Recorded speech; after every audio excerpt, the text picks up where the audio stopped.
The heavy oak door slammed shut, its final, echoing boom a period on the sentence of their lives. For a moment, Maeve didn't move. She stood on the bottom step, the worn leather of her brother's hand clutched tight in her own, and stared at the unforgiving grain of the wood. Behind it was the only home they had ever known, a place of thin blankets and thinner soup, of stern words and the occasional, fleeting kindness of a cook. Now, it was a fortress, and they were the enemy cast out beyond the walls. The cold was the first to greet them, a physical thing that snaked under the collar of her threadbare coat and stole the breath from her lungs. It was a liar, this cold, whispering of numbness and sleep when its only real promise was an end. Beside her, Finn shivered, a small, convulsive tremor that ran up his arm and into hers. He was 15, but in the stark, unforgiving light of the late afternoon, he looked impossibly young, his face pale and his eyes wide with a fear he was trying to hide for her sake. At their feet, Gunnar, their old German shepherd with a coat the color of winter dirt and eyes full of a weary wisdom, let out a low whine. He nudged his great head against Maeve's leg, a silent question she had no answer for. Mrs. Gable's final words still hung in the frozen air between them. 16 is old enough. The world has no room for charity cases who can't earn their keep. Her face had been a mask of pinched impatience, her duty done. They were no longer her problem. Maeve squeezed Finn's hand, a sharp, quick pressure. "Look at me," she said, her voice quiet but as firm as she could make it. He lifted his gaze from the door to her face. She saw the tremor in his chin. She had to be the strong one. She had always had to be the strong one. "It doesn't matter," she lied, the words tasting like ash. "We don't need them." She tugged him forward, away from the steps, away from the life that had just been violently amputated. They had a single, lumpy sack between them, containing 2 loaves of day-old bread, a block of hard cheese pilfered from the pantry, a flint and steel, and a spare blanket. It was everything they owned. The weight of it was both pathetic and immense. As they walked towards the edge of the bleak, wind-swept town, Maeve felt the weight of something else settle onto her 16-year-old shoulders, the absolute, crushing gravity of Finn's life, of Gunnar's life, and of her own. Winter was coming not as a season, but as a beast, and they had just been thrown into its hunting ground. Their departure from the town was a silent parade of shame. Faces peered from behind curtains, and the blacksmith paused his hammering to watch them pass, his expression unreadable. No one offered a word, a gesture, a crumb of pity. They were orphans, and now they were outcasts, a problem someone else would have to solve, or one the coming winter would solve for them. Maeve kept her eyes fixed forward, focusing on the muddy ruts of the road, on the way Gunnar's aging hips swayed with each step, on the rhythmic puff of Finn's breath beside her. To look up, to meet the eyes of the townspeople, would be to acknowledge the fear that was a cold stone in her stomach. She would not give them that satisfaction. She would not let Finn see her break. She remembered old man Hemlock, the orphanage groundskeeper who had passed 2 winters ago. He had been kind in his gruff way, smelling of soil and pipe tobacco. "The world tries to break you on the anvil of its indifference," he'd once told her while she helped him turn the compost. "Don't let it. Find the deep places. The places the wind can't reach." At the time, she had just nodded, a child humoring an old man. Now, his words were a map. She knew the place he'd spoken of. A stretch of deep woods, miles out, where a creek cut through a low hill and ancient pines grew so thick they blotted out the sky. A place the wind couldn't reach. "Where are we going, Maeve?" Finn's voice was small, nearly lost in the crisp air. "Somewhere safe," she answered, her tone leaving no room for argument. The journey was a brutal teacher. The sun, a weak, watery disk in the sky, offered no warmth, and by the time the last buildings of the town had fallen away behind them, their feet were numb inside their worn boots. Gunnar, who had once been a blato run for miles, now lagged, his panting harsh and loud in the quiet of the wilderness. The weight of their sack seemed to double with every mile. They stopped only once, to break off a piece of the stale bread and share it, the 3 of them huddled together behind a rock outcropping. The cheese was frozen solid. The silence of the woods was different from the silence of the town. It was not empty, it was full of whispers, of rustles, of the deep, groaning sigh of trees settling in for the long cold. It was a place that did not judge. It simply was. As dusk began to bleed purple and grey into the sky, Maeve felt a new kind of fear, sharper and more primal than the one she'd felt in town. Here, the indifference was not human. It was elemental. They found it just as the last of the light was failing. A natural hollow, a great bowl scooped out of the earth at the base of a granite rock face, protected on 3 sides by the land itself and curtained on the 4th by a dense stand of pines whose needles formed a thick, dry carpet on the ground. Old Man Hemlock had been right. Down here, out of the bite of the wind, the air was still and almost unnervingly quiet. It felt a dozen degrees warmer. Finn collapsed onto the pine needles, his exhaustion absolute. Gunnar curled up beside him instantly, a furry wall of warmth against the encroaching night. For a long moment, Maeve just stood, taking it all in. The sheer rock face, the protective trees, the sense of being held in the palm of the earth. It was a start. It was shelter. But it was not enough. A shelter of branches would not survive the deep snows. A fire in the open would be a beacon for any passing hunter or, worse, anyone from the town who might take it upon themselves to run them off. Hunger was a hollow ache inside her, a constant reminder of their precariousness. They ate another piece of bread, chewing slowly to make it last, the silence broken only by the sound of their jaws working. Night fell completely, a thick, starless dark that felt solid and immense. Fear was a living thing in that darkness. Maeve could feel it coiled in her gut, could hear it in Finn's shallow breathing. They would not last a week like this. They would freeze, or they would starve. The thought was a shard of ice in her mind. Then, another of Hemlock's rambling lessons surfaced. He'd been digging a root cellar, his arms caked in mud. The earth gives, but it also protects, he'd grunted, wiping sweat from his brow with the back of a dirty hand. Go deep enough, and the winter can't touch you. An idea, wild and desperate, began to take root in Maeve's mind. It was born of sheer necessity, a spark struck in the suffocating dark. She looked at the earthen wall of the hollow, at the soft, damp soil beneath the carpet of needles. They wouldn't build on the land. They would build in it. She crawled over to where Finn lay, his face pale in the faint moonlight that filtered through the trees. "Finn," she whispered, her voice urgent. He stirred, his eyes fluttering open. "I have a plan," she said, the words feeling huge and fragile in the vast quiet. "We're going to disappear." The work began at dawn. It was a brutal, soul-crushing labor. Their only tool was a small, rusted spade head Maeve had found near an abandoned trapper's lean-to on their way into the woods. She'd spent the first hour of daylight fitting it to a sturdy branch, lashing it in place with strips of leather cut from her own belt. It was a clumsy, inefficient thing, but it was better than nothing. They chose a spot at the base of the rock face, where the soil seemed softest and was protected by a slight overhang. Maeve struck the first blow. The spade head bit into the frozen top layer of earth with a dull thud, sending a jarring shock up her arms. This was not the soft loam of a garden. This was the hard, unforgiving skin of the wild, stitched together with roots and laced with stone. For hours, they worked in a grim, silent rhythm. One would hack and pry at the frozen ground, breaking it into chunks, and the other would scoop the loosened dirt and rock into the spare blanket and drag it to the far side of the hollow, scattering it carefully beneath the low-hanging branches of the pines to avoid creating an obvious pile. Their hands, protected only by thin, worn mittens, were quickly rubbed raw. The cold seeped into their bones, making their muscles ache with a deep, relentless pain.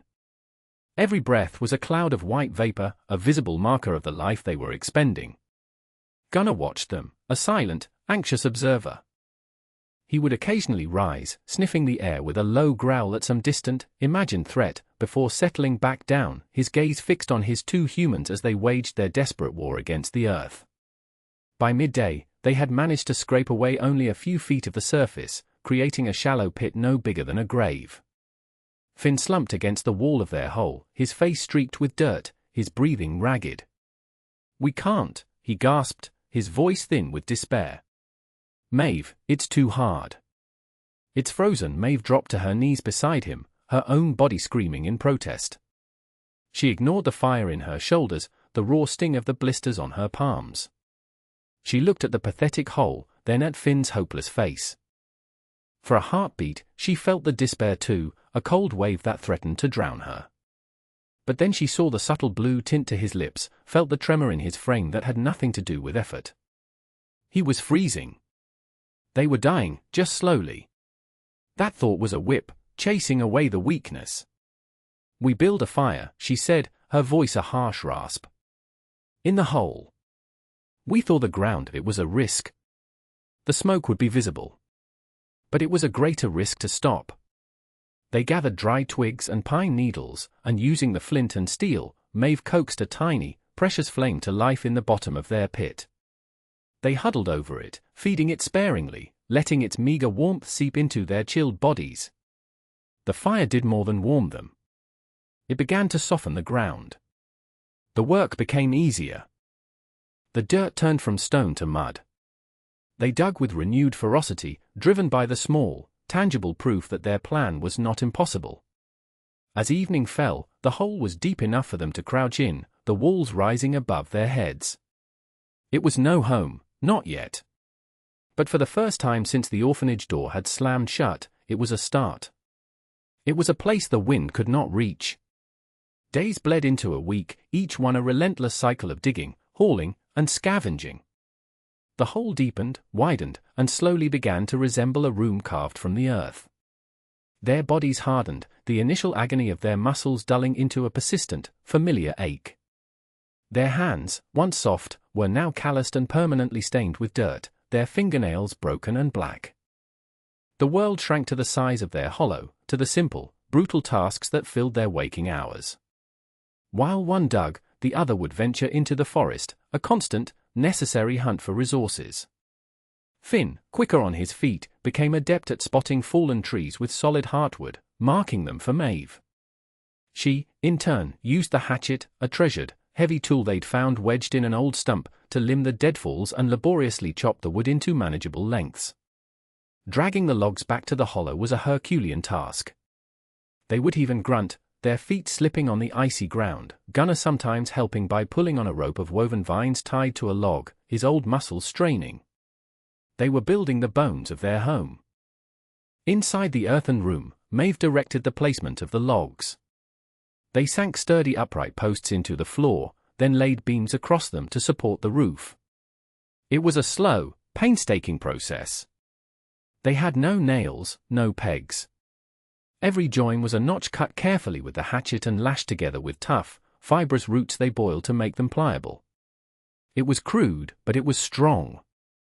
Old Man Hemlock had always said, "Measure twice, cut once." Maeve measured with lengths of vine, she sighted with a squinted eye, and she cut with a grim determination, refusing to waste a single piece of their hard-won timber. They wove a lattice of smaller branches between the main roof beams, creating a dense mat that they then began to cover. Layer by layer, they piled on pine boughs, thick sheets of bark peeled from dead birch trees, and finally, the dirt they had excavated. They packed it down, creating a roof that was several feet thick, an insulating blanket of earth between them and the killing cold of the world above. They left a single, small square open, a chimney hole that they lined with flat stones gathered from the creek bed. Their entrance was a narrow, slanted tunnel, also framed with wood and covered with a heavy, hide and branch door that they could pull shut from the inside. From the outside, once they scattered loose dirt and pine needles over it, it was nearly invisible. It was dark inside, the only light coming from the entrance tunnel and the small fire pit that now sat beneath the stone-lined chimney. It smelled of damp earth, of pine resin, and of wood smoke. It was not a house. It was a den. It was a burrow. But as they sat together one evening, the first fat snowflakes of the season beginning to drift down outside, huddled in the quiet, firelit dark, shielded from the wind, Maeve knew it was something more. It was survival. The discovery of the spring was a miracle. They were deepening a corner of the main room, intending to create a lower storage area, when Maeve's spade struck not rock, but a sodden, clay-like soil. A moment later, a tiny, dark trickle of water began to well up from the ground. It was impossibly, achingly cold and tasted of stone and deep earth. It was the purest water she had ever drunk. It meant they wouldn't have to risk the journey to the frozen creek, a trip that became more treacherous with each passing day. The spring was a gift, a sign that the earth they had fought so hard against was also willing to provide. It changed everything. With a reliable source of water, Maeve's next plan, one that had seemed a desperate fantasy, now felt possible. They had a handful of potatoes and 3 wrinkled carrots left, saved from their initial meager supplies. Most would have eaten them without a second thought, but Maeve had seen the tiny eyes on the potatoes, the faint green blush at the top of the carrots. They were not just food, they were seeds. They dedicated a section of their burrow to the most ambitious project of all, a garden, hidden from the winter. They dug a shallow bed and filled it with the richest, blackest soil they could find, hauled in blanket loads from the banks of the creek before it froze solid. They cut the potatoes into pieces, ensuring each had an eye, and planted them alongside the carrot tops. It was a pitifully small crop, a desperate gamble. But it was a gamble on the future. The biggest challenge was light. Without it, the plants would never sprout. Maeve's solution was ingenious in its simplicity. Directly above the garden bed, they carefully excavated a narrow shaft straight up through the earthen roof. It was perilous work, with dirt constantly threatening to collapse on them.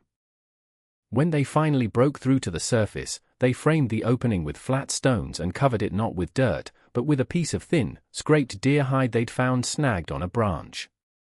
They spent hours rubbing it with rendered animal fat, working it until it was translucent, almost glowing. It didn't let in much light, just a dim, milky glow, but they hoped it would be enough. They built shelves into the earthen walls, a pantry for the food they managed to acquire. Finn became skilled at setting snares, his small, quick hands perfect for the delicate work. They caught a few rabbits and a skinny squirrel, which Maeve stewed into a thin but nourishing broth. Every part of the animal was used, the meat for food, the pelts for warmth, the bones for the soup pot. Their existence became a closed loop of effort and reward, a world contained entirely within their hidden den. They were utterly alone, but in their small, subterranean world, with a fire in the hearth, water from the ground, and the promise of green things growing in the dim light, they had more than they'd had in their entire lives. The first true snow came not as a gentle dusting but as a silent, suffocating siege. It fell for 2 days and 2 nights without pause, a relentless curtain of white that erased the world. From the small opening of their entrance tunnel, all Maeve could see was a formless, shifting wall of flakes. The wind, which they could not feel, moaned a mournful song through the tops of the pines high above them. The world they knew, the trees, the rocks, the very shape of the land, was gone, buried beneath a deep, pristine blanket. Their burrow became an island, a pocket of dark, earthy life in an ocean of white. The silence was profound. It pressed in on them, a physical weight. Sounds from the outside world were muffled into nothingness. All they could hear was the crackle of the fire, the slow drip of the spring into its clay basin, and the sound of their own breathing. It was in this silence that the sickness found Finn. It started with a shiver that had nothing to do with the cold. By nightfall, his skin was hot to the touch, and his breathing was shallow and quick. He tossed and turned on their shared bed of pine boughs and rabbit pelts, muttering nonsensically. Maeve's blood ran cold. In the orphanage, winter sickness was a familiar, dreaded visitor. It could take a child in a matter of days. Panic, cold and sharp, seized her. She wanted to scream, to run, to do anything but sit there in the dim, flickering firelight and watch her brother burn with fever. But there was nowhere to run. There was no one to call for help. There was only her. She fought the panic down, crushing it with a will forged in hardship. She remembered the things she had learned, the scraps of knowledge gleaned from Old Man Hemlock and the orphanage cook. She melted snow for fresh water, forcing Finn to drink, spoonful by spoonful. She remembered Hemlock pointing out the willow trees by the creek. The bark is a bitter tea, he'd said, but it'll chase a fever. Earlier in the autumn. She had gathered some, not knowing why, and now she thanked him silently. She brewed the bark into a dark, acrid tea and coaxed the bitter liquid past Finn's cracked lips. For 3 days, he hovered between the world of the living and a fevered dreamscape. Maeve did not sleep. She sat by his side, bathing his forehead with cool water, murmuring reassurances he couldn't hear, and keeping the fire alive. Gunnar never left them, lying at the foot of the bed, a warm, solid presence in the terrifying dark. In those long, silent hours, Maeve felt an isolation so complete it was like being the last person on Earth. It was just her, the fire, and the fragile, flickering life of her brother, all held within the protective embrace of the earth while winter raged silently above. On the fourth morning, she woke from a brief, exhausted doze to find Finn's eyes open, clear and lucid. His fever had broken. "Maeve," he whispered, his voice weak. "I'm here," she said, tears she hadn't realized she was holding back finally tracing clean paths through the grime on her cheeks. "I'm right here." The weeks that followed Finn's recovery were a blur of hungry, disciplined survival. The rabbits and squirrels grew scarce, retreating to their own burrows to wait out the deep cold. Their stored food began to dwindle at an alarming rate. The joy of Finn's health was quickly overshadowed by the gnawing reality of their impending starvation. The small potato plants in their subterranean garden had sprouted, but they were still just pale, fragile shoots reaching for the milky light from the hide-covered opening. They were a promise, not a meal. Maeve knew she had to do something she had dreaded since the day they left. She had to go back. Not into the town, not to beg at the doors that had been closed to them, but to the edge of it, to the trading post that served the trappers and homesteaders who lived in the surrounding wilderness. She had something to trade. Using the skills Finn had developed, she had spent the darkest days of his illness weaving intricate, effective snares from vine and sinew. They were small, but they were well made. She bundled a dozen of them together. The journey was a nightmare. The snow was waist-deep in places, a glittering, treacherous expanse that hid pitfalls and frozen streams. She fashioned crude snowshoes from bent branches and vine, but it was still exhausting work, a desperate struggle against a landscape that wanted to swallow her whole. When she finally reached the ridge overlooking the town, the sight of the smoke curling from the chimneys sent a pang of longing so sharp it almost brought her to her knees. It was a world of warmth and light, a world that had no place for her. She pulled her ragged hood lower, hiding her face, and made her way to the trading post, a rough-hewn log building at the very edge of civilization. Inside, the air was thick with the smell of wood smoke, tanned leather, and unwashed men. A few grizzled trappers looked up as she entered, their eyes lingering on her for a moment before dismissing her. The proprietor, a burly man with a suspicious squint, watched her approach the counter. Her heart hammered against her ribs. She felt like a fraud, a child playing at being an adult. But then she thought of Finn's pale face, of Gunnar's ribs showing through his thick coat. She laid the snares on the counter. "Trade," she said, her voice barely a whisper. The man picked one up, examining the knots, the tension of the loop. He grunted, a sound that could have meant anything. At that moment, the door opened and Sheriff Brody stepped inside, bringing a swirl of cold air with him. He was a tall, lean man whose face seemed permanently carved into a mask of weary vigilance. His eyes swept the room and settled on her. "You're not from around here," he stated, his voice flat. Maeve's blood turned to ice. She didn't answer, keeping her face hidden. The proprietor looked from the sheriff to Maeve, then back to the snares. "Good work," he said gruffly. "What do you need?" "Salt," Maeve said, her voice shaking slightly. "And flour." "And a little bacon fat." The sheriff took a step closer. "I asked you a question, girl." Maeve looked up, meeting his eyes for a heartbeat. He saw not a delinquent, but a terrifying, desperate resolve. For a moment, something shifted in his gaze. He saw the chapped lips, the hollows under her eyes, the fierce pride that held her together. He gave a short, almost imperceptible nod to the proprietor. The man pushed a small sack of flour, a block of salt, and a wrapped parcel of fat across the counter. "Even trade," he said.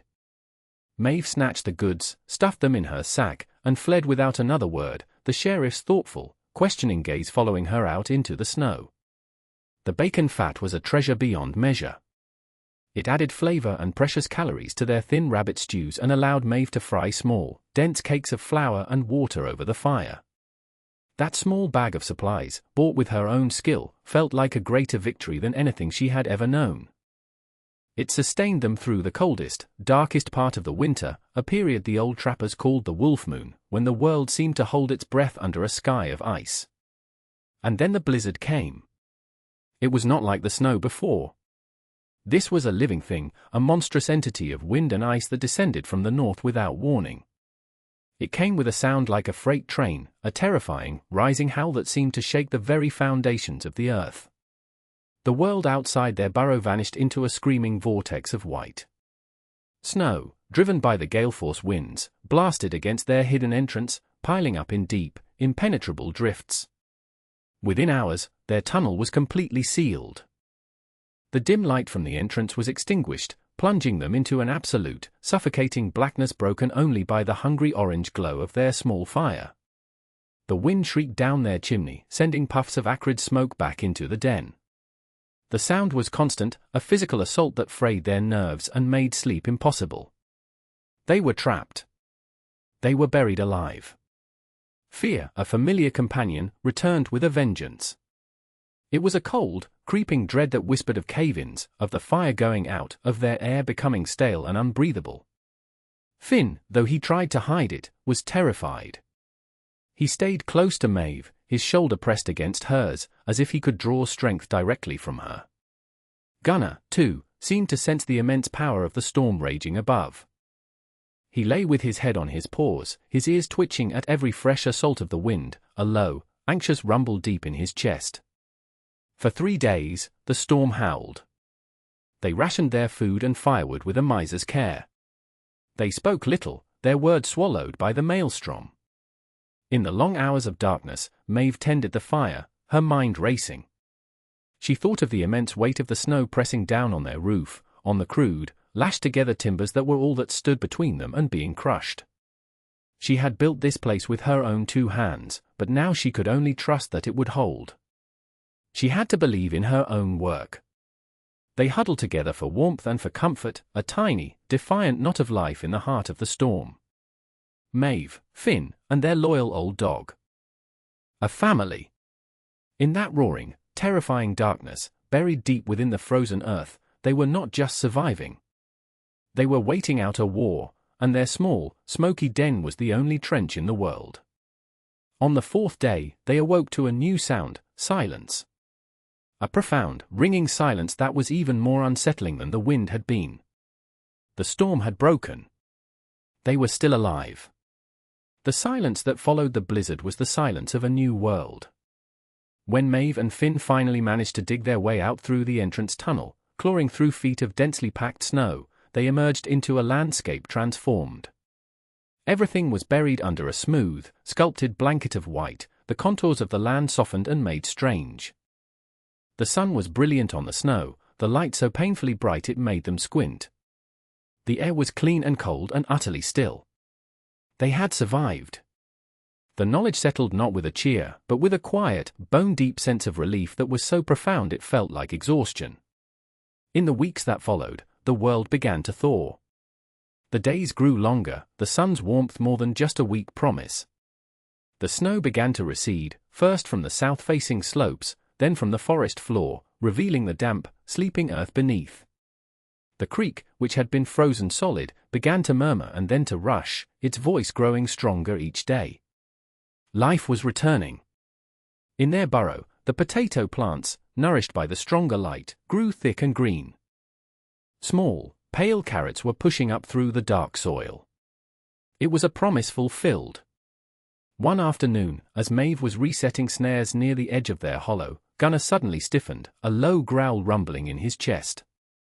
Maeve froze, listening. She heard it too, the crunch of footsteps on the remaining patches of snow. A man was approaching. Her heart leaped into her throat. She ducked behind a tree, pulling Finn with her. A figure emerged through the pines, a rifle held loosely in his hands. It was Sheriff Brody. He wasn't looking for them. He was tracking, his eyes on the ground. But as he drew nearer to the hollow, he paused, his head tilting. A thin, almost invisible wisp of smoke was rising from what looked like a pile of rocks and earth in the center of the depression. his brow furrowed in suspicion. He approached cautiously, his hand now firm on his rifle. He expected to find squatters, or perhaps the frozen remains of some poor soul who hadn't made it through the storm. He followed the smoke to its source, the small, stone-lined chimney barely visible against the dirt. His eyes widened as he began to take in the scene, the cleverly hidden entrance, the signs of habitation that were too neat, too deliberate for a temporary camp. "Hello," he called out, his voice echoing in the quiet hollow. "Anyone in there?" There was no answer. With his rifle ready, he knelt and peered into the dark opening of the tunnel. What he saw stopped him cold. It was not the squalid hovel he expected. He saw a small, firelit room with walls of earth and a ceiling of stout timbers. He saw shelves neatly stacked with containers made of birch bark. He saw a small, impossibly green garden growing in a bed in the corner. And he saw 2 children and a dog, huddled together, their faces pale but defiant, watching him with wide, wary eyes. He lowered his rifle, a slow, dawning comprehension on his face. He remembered the girl from the trading post, the one with the desperate, proud eyes. He looked at the impossible home they had carved out of the frozen earth, at the evidence of their ingenuity and sheer, stubborn will to live. He thought of the blizzard, a storm that had claimed the lives of 2 experienced trappers caught out in the open. And these children, had weathered it. They had won. "My God," he whispered, not to them, but to the quiet, listening woods. He straightened up, his face no longer filled with suspicion, but with a deep, grudging, and profound respect. Maeve had proven her right to exist, not with words, but with dirt, and wood, and an unbreakable spirit. They faced each other across the silence, the man of law and the girl who had lived by her own.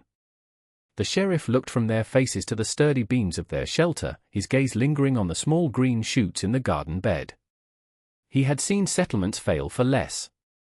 He had buried men who knew the wilderness their whole lives, men who had succumbed to a winter far less brutal than the one that had just passed. He saw not vagrants, but architects of a miracle.